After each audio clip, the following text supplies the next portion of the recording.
ವಿಜ್ಞಾನಿಗಳು ಮನುಷ್ಯನ ಬುದ್ಧಿವಂತಿಕೆಯನ್ನು 9 ರೀತಿಗಳಲ್ಲಿ ವರ್ಗಿಸಿದ್ದಾರೆ. ಆ ವರ್ಗೀಕರಣವನ್ನು ಸಂಕ್ಷಿಪ್ತವಾಗಿ ಹೇಳ್ತೇನೆ. ನಿಮ್ಮ ಮಗು ಯಾವ ವರ್ಗೀಕರಣದ ವ್ಯಾಪ್ತಿಯಲ್ಲಿ ಬರ್ತಾನೆ ಅನ್ನೋದನ್ನು ದಯವಿಟ್ಟು ತಾವು ಆಲೋಚನೆ ಮಾಡಿ. ಮೊದಲ ರೀತಿಯ ಬುದ್ಧಿವಂತಿಕೆ ಗಣಿತೀಯ ಮತ್ತು ತಾರ್ಕಿಕ ಪ್ರತಿಭೆ, ಲಾಜಿಕಲ್ ಆ್ಯಂಡ್ ಮ್ಯಾಥಮೆಟಿಕಲ್ ಇಂಟೆಲಿಜೆನ್ಸ್ ಅಂತ ಹೇಳ್ತೇವೆ.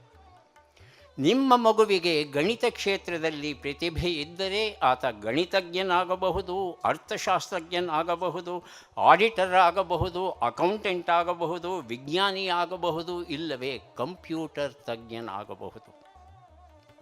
ಗಣಿತೀಯ ಬುದ್ಧಿವಂತಿಕೆ. ಭಾಷಾ ಬುದ್ಧಿವಂತಿಕೆ, ಲಿಂಗ್ವಿಸ್ಟಿಕ್ ಇಂಟೆಲಿಜೆನ್ಸ್. ಇವರಿಗೆ ಭಾಷೆ ಅಂದರೆ ನೀರು ಕುಡಿದಷ್ಟು ಸುಲಭ. ಓದುವುದು, ಬರೆಯುವುದು, ಮಾತನಾಡುವುದು ಇವರನ್ನು ಮೀರಿಸೋಕೆ ಸಾಧ್ಯವಿಲ್ಲ. ಈ ಕ್ಷೇತ್ರಗಳಲ್ಲಿ ಉಪನ್ಯಾಸಕರಾಗಿ, ವಕೀಲರಾಗಿ, ರೇಡಿಯೋ ಜಾಕಿಯಾಗಿ, ಟೆಲಿವಿಷನ್ ಕಲಾವಿದರಾಗಿ, ಪತ್ರಕರ್ತರಾಗಿ, ಮಾರಾಟಗಾರರಾಗಿ, ಉತ್ತಮ ರಾಜಕಾರಣಿಗಳಾಗಿ ಅದ್ಭುತವಾದ ಸಾಧನೆಯನ್ನು ಮಾಡುವಂಥ ಶಕ್ತಿ ಇವರಲ್ಲಿ ಇರುತ್ತೆ. ನಿಮ್ಮ ಮಗುವಲ್ಲಿ ಈ ಭಾಷಾ ಪ್ರತಿಭೆ ಇದೆಯಾ ಅನ್ನೋದನ್ನು ದಯವಿಟ್ಟು ಹುಡುಕಿ. ಮೂರನೆಯ ಪ್ರತಿಭೆ ಅತ್ಯುತ್ತಮ ವ್ಯಾವಹಾರಿಕ ಪ್ರತಿಭೆ ಅಥವಾ ಇಂಟರ್ಪರ್ಸನಲ್ ಇಂಟೆಲಿಜೆನ್ಸ್. ಏನು ಹಾಗಂದರೆ,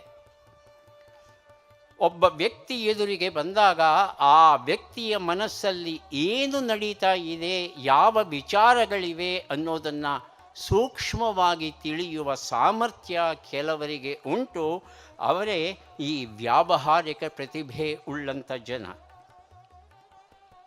ಇವರು ಮತ್ತೊಬ್ಬರ ಮನಸ್ಸನ್ನು ಅರ್ಥ ಮಾಡಿಕೊಂಡು ಸೂಕ್ತವಾಗಿ ಮಾತನಾಡಿ ಸಮಸ್ಯೆಗಳನ್ನು ಸುಲಭವಾಗಿ ಪರಿಹರಿಸಬಲ್ಲರು. ಇದೊಂದು ಅಪರೂಪದ ಪ್ರತಿಭೆ.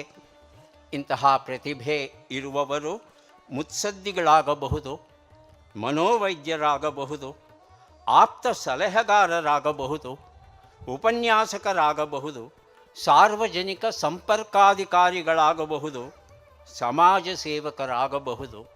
ಬದುಕಲ್ಲಿ ಇವರಿಗೆ ಸೋಲು ಅನ್ನೋದು ಎಂದಿಗೂ ಹತ್ತಿರಕ್ಕೆ ಬರುವುದಿಲ್ಲ. ಆಂತರಿಕ ಪ್ರತಿಭೆ ಅಥವಾ ಇಂಟ್ರಾಪರ್ಸನಲ್ ಇಂಟೆಲಿಜೆನ್ಸ್. ನಮ್ಮ ಬಗ್ಗೆ ನಮಗೆಷ್ಟು ಗೊತ್ತು? ಪ್ರಶ್ನೆ ಕೇಳೋದು ಸುಲಭ, ಉತ್ತರ ಕೊಡೋದು ಕಷ್ಟ. ನಿಮಗೆ ನೀವೇ ಪ್ರಶ್ನೆ ಹಾಕ್ಕೊಳ್ಳಿ, ನಿಮ್ಮ ಬಗ್ಗೆ ನಿಮಗೆಷ್ಟು ಗೊತ್ತಿದೆ? ಗಂಭೀರವಾಗಿ ತಮ್ಮ ಬಗ್ಗೆ ಆಲೋಚನೆ ಮಾಡಿದಂಥ ಜನ ಬಹಳ ಬಹಳ ಕಷ್ಟ. ತನ್ನನ್ನು ತಾನು ಅರ್ಥ ಮಾಡಿಕೊಳ್ಳುವ ವ್ಯಕ್ತಿ ಯಾರಿದ್ದಾನೆ, ಆತ ಅತ್ಯುತ್ತಮ ಮನೋವೈದ್ಯನಾಗಬಲ್ಲ, ಉತ್ತಮ ಕಥೆಗಾರನಾಗಬಲ್ಲ, ಕವಿ ಆಗಬಲ್ಲ, ಆಪ್ತ ಸಲಹೆಗಾರನಾಗಬಲ್ಲ, ಸಮಾಜ ಸೇವಕನಾಗಬಲ್ಲ. ಎಲ್ಲಕ್ಕಿಂತ ಮಿಗಿಲಾಗಿ ಈತ ಸದಾ ಸಂತೃಪ್ತಿಯಿಂದ ಇರಬಲ್ಲ. ಹಾಗಾಗಿ ನಮ್ಮನ್ನು ನಾವು ಅರ್ಥ ಮಾಡಿಕೊಳ್ಳೋದು, ತನ್ನನ್ನು ತಾನು ಅರ್ಥ ಮಾಡಿಕೊಳ್ಳೋದು ಬಹಳ ಬಹಳ ಮುಖ್ಯವಾದದ್ದು. ಈ ರೀತಿಯ ಪ್ರತಿಭೆ ನಿಮ್ಮ ಮಗುವಲ್ಲಿ ಉಂಟ.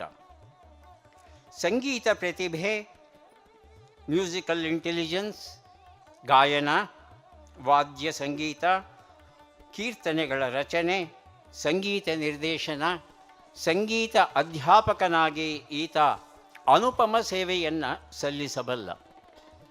ಎಂತೆಂತಹ ಮೇರು ಪರ್ವತಗಳು ಈ ಕ್ಷೇತ್ರದಲ್ಲಿ ರಾರಾಜಿಸ್ತಾ ಇವೆ ಅನ್ನೋದನ್ನು ನಾವು ನೋಡಿದ್ದೇವೆ. ಭೀಮಸೇನ್ ಜೋಶಿ, ಬಸವರಾಜ ರಾಜಗುರು, ಮಲ್ಲಿಕಾರ್ಜುನ ಮನ್ಸೂರ್, ಗಂಗೋಬಾಯಿ ಹಾನಗಲ್.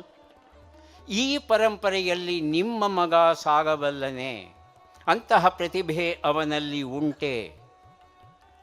ಆರನೆಯ ಬುದ್ಧಿವಂತಿಕೆ ಮನೋಕಲ್ಪನಾಧಾರಣ ಪ್ರತಿಭೆ ಅಥವಾ ವಿಜುವಲ್ ಸ್ಪೇಷಿಯಲ್ ಇಂಟೆಲಿಜೆನ್ಸ್. ಏನು ಹಾಗಂದರೆ, 100 ಅಡಿ ಶಿವನ ವಿಗ್ರಹವನ್ನು ಕೆತ್ತಬೇಕು ಅಂತ ಹೇಳಿದ್ರೆ ಈ ಬುದ್ಧಿವಂತಿಕೆಯ ಜನ ಯಾವುದೇ ಪೇಪರನ್ನು, ಪೆನ್ನನ್ನು ಬಳಸದೆ ಕಣ್ಣು ಮುಚ್ಚಿಕೊಂಡು ತನ್ನ ಕಣ್ಣ ಮುಂದೆಯೇ ಆ 100 ಅಡಿ ಎತ್ತರದ ಶಿವನನ್ನು ಸಂಪೂರ್ಣವಾಗಿ ಕಲ್ಪಿಸಿಕೊಂಡು ಹಾಗೆಯೇ ಆತನನ್ನು ಕೆತ್ತಬಲ್ಲ ಅಪರೂಪದ ಸಾಮರ್ಥ್ಯವುಳ್ಳವರು.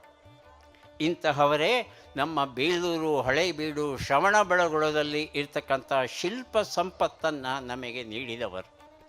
ಅಂತಹ ಸಂಪತ್ತು ನಿಮ್ಮ ಮಗನಿಗೆ ಉಂಟಾ? ದಯವಿಟ್ಟು ಈ ಬಗ್ಗೆ ಸ್ವಲ್ಪ ಆಲೋಚನೆ ಮಾಡಿ. ಇಂತಹವರು ವಾಸ್ತುತಜ್ಞರಾಗಬಹುದು, ಇಂಜಿನಿಯರ್ಗಳಾಗಬಹುದು, ಶಿಲ್ಪಿಗಳಾಗಬಹುದು, ಚಿತ್ರಗಾರರಾಗಬಹುದು, ಶಸ್ತ್ರವೈದ್ಯರು ಸರ್ಜನ್ಸ್ ಆಗಬಹುದು, ಗ್ರಾಫಿಕ್ ಆರ್ಟಿಸ್ಟ್ ಆಗಬಹುದು, ಚಿತ್ರಗಾರರಾಗಬಹುದು. ಅಸಂಖ್ಯ ಕ್ಷೇತ್ರಗಳು ಕಾದಿವೆ ಇವರಿಗಾಗಿ. ದೈಹಿಕ ಕ್ರಿಯಾತ್ಮಕ ಬುದ್ಧಿವಂತಿಕೆ ಅಥವಾ ಬಾಡಿಲಿ ಕೈನೆಸ್ಟಿಕ್ ಇಂಟೆಲಿಜೆನ್ಸ್ ಅನ್ನೋದು ದೇಹವನ್ನು ಹೇಗೆ ಬೇಕಾದರೂ ಹಾಗೆ ಮಣಿಸಬಲ್ಲ ಅಪರೂಪದ ಸಾಮರ್ಥ್ಯ ಇರುವಂಥ ಒಂದು ಪ್ರತಿಭೆ. ಇಂತಹವರು ಅತ್ಯುತ್ತಮ ಭರತನಾಟ್ಯ ಕಲಾವಿದರಾಗಬಹುದು, ಜಿಮ್ನಾಸ್ಟಿಕ್ ಪಟುಗಳಾಗಬಹುದು, ಕ್ರೀಡೆಗಳಲ್ಲಿ ಇವರು ಬೆಳಗಬಲ್ಲರು, ಅಭಿನಯ ಕ್ಷೇತ್ರದಲ್ಲೂ ಸಹ ಇವರು ಅದ್ಭುತವಾದ ಸಾಧನೆಯನ್ನು ಮಾಡಬಲ್ಲರು. 8ನೆಯದು ನೈಸರ್ಗಿಕ ಪ್ರತಿಭೆ ಅಥವಾ ನ್ಯಾಚುರಲಿಸ್ಟಿಕ್ ಇಂಟೆಲಿಜೆನ್ಸ್ ಅಂತ ಹೇಳ್ತೇವೆ. ಇವರು ಸದಾಕಾಲ ಪ್ರಕೃತಿಯ ನಡುವೆ ಇರೋದಕ್ಕೆ ಇಷ್ಟಪಡ್ತಾರೆ. ಇಂತಹವರು ರೈತರಾದರೆ, ಹೈನುಗಾರಿಕೆಯನ್ನು ಕೈಗೊಂಡರೆ ಅದ್ಭುತವಾದ ಸಾಧನೆಯನ್ನು ಮಾಡಬಲ್ಲರು. ಕೃಷಿ ವಿಜ್ಞಾನಿಗಳಾಗಿ, ನೀರಾವರಿ ತಜ್ಞರಾಗಿ, ಅರಣ್ಯಾಧಿಕಾರಿಗಳಾಗಿ, ಪರಿಸರ ತಜ್ಞರಾಗಿ, ಸಸ್ಯಶಾಸ್ತ್ರಜ್ಞರಾಗಿ, ಸಾಗರ ತಜ್ಞರಾಗಿ, ಖಗೋಳಶಾಸ್ತ್ರಜ್ಞರಾಗಿ, ಹವಾಮಾನ ತಜ್ಞರಾಗಿ, ಶಾಸ್ತ್ರಜ್ಞರಾಗಿ ವೈವಿಧ್ಯಮಯವಾದ ಕ್ಷೇತ್ರಗಳು ಕಾದಿದೆ ಈ ನೈಸರ್ಗಿಕ ಪ್ರತಿಭೆ ಉಳ್ಳಂಥ ನಿಮ್ಮ ಮಕ್ಕಳಿಗೆ. ಇನ್ನು 9ನೆಯ ಬುದ್ಧಿವಂತಿಕೆ, ಕೊನೆಯ ಬುದ್ಧಿವಂತಿಕೆ, ಇದನ್ನು ಅಸ್ತಿತ್ವವಾದ ಬುದ್ಧಿವಂತಿಕೆ ಅಥವಾ ಎಕ್ಸಿಸ್ಟೆನ್ಷಿಯಲ್ ಇಂಟೆಲಿಜೆನ್ಸ್ ಅಂತ ಕರೀತೇವೆ. ಏನು ಹಾಗಂದರೆ ಅನ್ನೋ ಒಂದು ಪ್ರಶ್ನೆ ಬರುತ್ತೆ.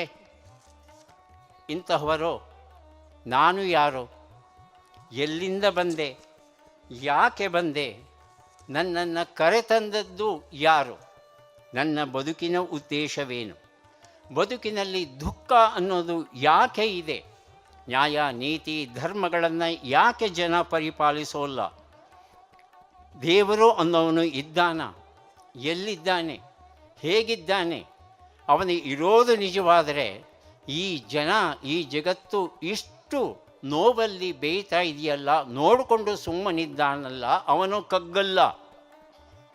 ಹೀಗೆ ನಾನಾ ರೀತಿಯ ಪ್ರಶ್ನೆಗಳನ್ನು ಕೇಳ್ತಾ ಕೇಳ್ತಾ ಸ್ವಯಂ ಉತ್ತರಗಳನ್ನು ಹುಡುಕೋತಾ ಹೋಗ್ತಾನೆ. ಇಂತಹ ಪ್ರತಿಭೆ ಇರ್ತಕ್ಕಂಥ, ಜನ್ಮದತ್ತ ಗುಣ ಇರ್ತಕ್ಕಂಥ ಜನ ಸದಾಕಾಲ ಅಧ್ಯಾತ್ಮದ ಹಸಿವಿಗಾಗಿ ಕಾಯ್ತಾ ಇರ್ತಾರೆ.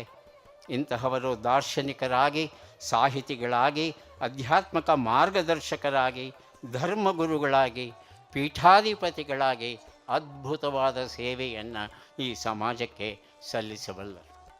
ಹಾಗಾಗಿ ಹೆತ್ತವರಾದ ನಿಮ್ಮಲ್ಲಿ ಮತ್ತೆ ನಾನು ಪ್ರಾರ್ಥಿಸ್ತಾ ಇದ್ದೇನೆ, ನಿಮ್ಮ ಮಗುವಿನ ವೃತ ಏನು, ನಿಮ್ಮ ಮಗುವಿನ ಹುಟ್ಟುಗುಣ ಏನು, ನಿಮ್ಮ ಮಗುವಿಗೆ ಜನ್ಮತಃ ಯಾವ ಕ್ಷೇತ್ರದಲ್ಲಿ ಬುದ್ಧಿವಂತಿಕೆ ಇದೆ, ಯಾವ ಕ್ಷೇತ್ರದಲ್ಲಿ ಮುಂದುವರಿಯುವ ಆಸಕ್ತಿ ಇದೆ, ಇದನ್ನು ತಿಳ್ಕೋಬೇಕಾದದ್ದು ಮೊದಲು ಹೆತ್ತವರ ನಂತರ ಈ ಸುಪ್ತ ಪ್ರತಿಭೆಯನ್ನು ಗುರುತಿಸಬಲ್ಲ ಸಾಮರ್ಥ್ಯ ಇರೋರು ಅಧ್ಯಾಪಕರ ನಂತರ ಯಾರು ಬೇಕಾದರೂ ಈ ಒಂದು ಕ್ಷೇತ್ರದಲ್ಲಿ ಮಕ್ಕಳಲ್ಲಿ ಇರ್ತಕ್ಕಂಥ ಪ್ರತಿಭೆಯನ್ನು ಗುರುತಿಸಬಲ್ಲರು. ಹಾಗಾಗಿ ನಮ್ಮ ಮಕ್ಕಳಲ್ಲಿ ಇರ್ತಕ್ಕಂಥ ಸುಪ್ತ ಪ್ರತಿಭೆ ಅರಳಿ ಅವರು ದೇಶದ ಆಸ್ತಿಯ ಆಗಬೇಕಾದರೆ ಹೆತ್ತವರಷ್ಟೇ ಅಧ್ಯಾಪಕರೂ ಸಹ ಒಂದು ಜವಾಬ್ದಾರಿಯನ್ನು ಹೊರುವ ಕೆಲಸವನ್ನು ಮಾಡಬೇಕು ಅಂತ ಪ್ರಾರ್ಥಿಸ್ತಾ ಇದ್ದೇನೆ.